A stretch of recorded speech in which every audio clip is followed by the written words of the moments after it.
दोस्तों सीआईडी में इंस्पेक्टर अभिजीत की याददाश्त कई बार जा चुकी है और अभिजीत अपनी याददाश्त को वापस पाने के लिए काफ़ी मशक्क़त भी करते हैं, काफ़ी मुश्किलें भी उठाते हैं, लेकिन अभिजीत जो है उनकी याददाश्त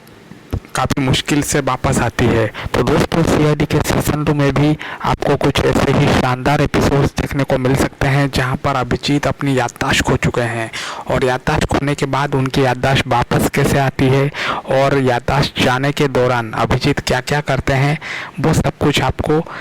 कौन से एपिसोड में देखने को मिल सकता है, सब कुछ आपको इस वीडियो में पता चलेगा। तो फटाफट से इस वीडियो को दिल से लाइक कर दीजिए और अगर चैनल पर नए आए हैं तो प्लीज़ चैनल को सब्सक्राइब ज़रूर करिए और बेल आइकन यानी कि जो घंटी का बटन है उसे दबा के ऑल सेलेक्ट कर ले, ताकि हमारे आने वाले सारे नए वीडियो के नोटिफिकेशंस आपको मिलता रहे सबसे पहले। तो दोस्तों इंस्पेक्टर अभिजीत यानी कि आदित्य श्रीवास्तव को याददाश्त जाने की प्रॉब्लम सीआईडी के सीज़न 1 से ही है। कई बार अपराधी उनके सर पर वार करके उनकी याददाश्त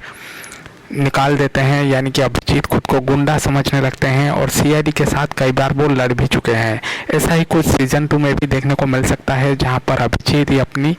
याददाश्त खो चुके हैं। उसके बाद अभिजीत की याददाश्त कौन वापस लाता है और कैसे वापस लाता है, ये देखने वाली बात होगी। तो हो जाइए तैयार दोस्तों सीआईडी के सीज़न 2 के इस धमाकेदार एपिसोड्स को देखने के लिए।